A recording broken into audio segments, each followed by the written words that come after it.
Here we go, is for Martin Zubimendi to join Arsenal in the summer transfer window. It's a here we go, is a deal set to be completed because in terms of formal steps we still have to wait, because Martin Zubimendi is a top professional, he's a top guy, and he always had the intention to respect Real Sociedad. You remember 1 year ago he turned down the proposal from Liverpool to stay at Real Sociedad to show his commitment, then now he doesn't want to sign anything before the end of the season, so full focus on Real Sociedad till the very end. But it's a here we go, because Arsenal will pay the release clause, 60 million euros. Arsenal are prepared to proceed with the formal steps as soon as everything will be ready also on player side, but they got a green light, and so Arsenal will have Martin Zubimendi as first signing of the season 25-26, with a new director Andrea Berta, with Mikel Arteta still having a big voice in terms of transfers and planning for the future steps. Is gonna be a very huge and important summer at Arsenal.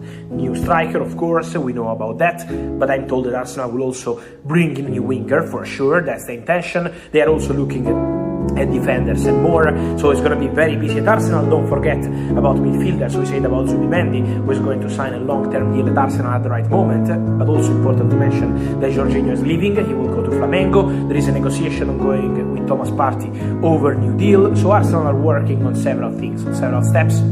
Don't forget about the youngsters, Lewis Kelly and Waneri, both negotiating a new deal at Arsenal, but today it's time for Arsenal to be very happy, I think, because they will bring in a top midfielder like Martin Zubimendi, a top quality player, a player that they've been wanting for months. So Arsenal have been on this topic since December, January, when they started the active conversations with Real Sociedad to find an agreement. And so the agreement is done between the clubs. They've been also in contact, from what I'm hearing, Arsenal and Real Sociedad, to discuss the structure of the clause, to find an agreement, and then the clause will be activated in terms of paying that fee. But Arsenal and Real Sociedad will have an agreement, and the relationship is excellent, and so Martin Zubimendi will play at Emirates Stadium next season. Who's going to be at the Bernabeu next season is Xabi Alonso. The here we go is coming, as I told you, but what I wanted to add to this topic is that there will be no issues between Real Madrid, Bayer Leverkusen for Xabi Alonso. The relationship is really excellent between Fernando Carlo, the director at Bayer Leverkusen, and also with Sam Rolfs. They have an excellent relationship with people at Real Madrid. So Real Madrid will pay a symbolic compensation to Bayer Leverkusen as part of the agreement, but 1 year ago, when Xabi Alonso had the possibility to go to Bayern, he already told them very clearly that he wanted to go to Real Madrid one day, so he was going to accept to continue at Bayer Leverkusen, but the condition was to be free to go to Real Madrid whenever was the case, 2025, 2026, or in the future.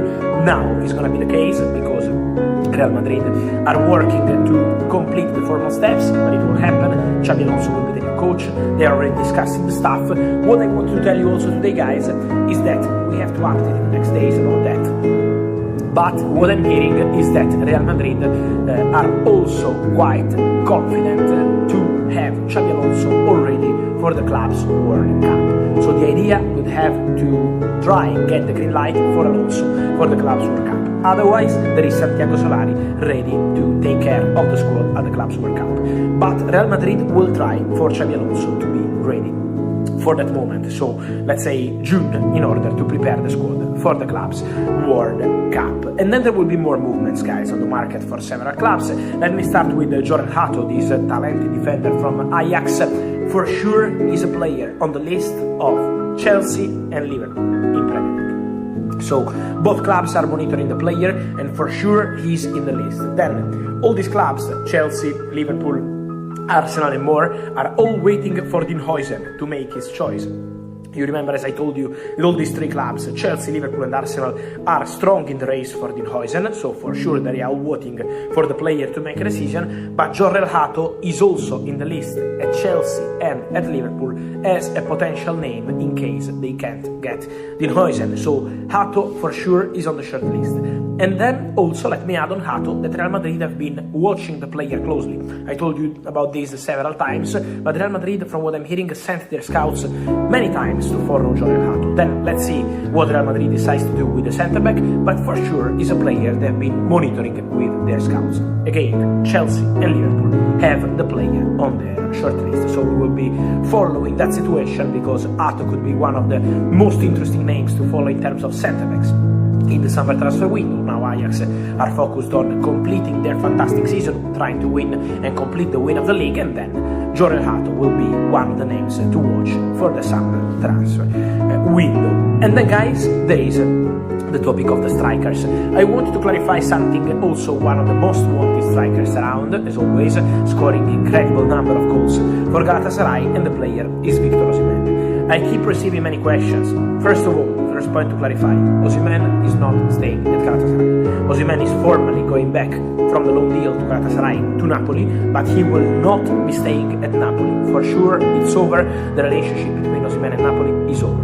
The release clause is there, 17 million euros. That remains very clear. What happens with Osimhen now? That when you get all these rumors on Premier League clubs, guys, the interest in Osimhen is genuine from Premier League top clubs, several Premier League top clubs. But the real issue for all the Premier League clubs is the salary. Victor Osimhen is on 12 million euros net per season at Napoli. 12 net per season. So for the Premier League clubs, with the financial fair play and with the different salary structure they have in Premier League in the recent years, at the moment this money is considered too much. This was also the reason why last summer I was telling you that between Osimhen and Chelsea the deal was never closed, because it was about the salary. And so now, what's the case here? Or Victor Osimhen changed his mind and decided to reduce his salary, but at the moment I don't have this information, or there are other opportunities, like Saudi Arabia, for sure could be an opportunity for Osimhen, and then there is still the interest from Juventus also in Italy. So there are several possibilities to consider, but about Premier League, the topic is the salary. The problem is the salary, 12 million euros. This is why no English club at the moment has activated the clause or decided to proceed and get the deal done, because of the salary. So let's follow the situation. For sure Osimhen will be one of the names of the summer. For sure he's going back to Napoli from Galatasaray. For sure he's not staying at Napoli, and for sure he has a clause, 17 million euros. 75, sorry. So this is the case. Let's follow the situation, and then we will know more on the future of Victor Osimhen. And so guys, let me know your thoughts on all these stories from Martin Zubimend and Arsenal, your opinion on this deal, how do you see this one, and then Xabi Alonso and Real Madrid, Victor Osimhen and all the opportunities, Jorel Hato, which club should go for this talented defender? I wait for your opinion here in comments. Like this video, turn on the notification bell, subscribe to the channel, see you soon.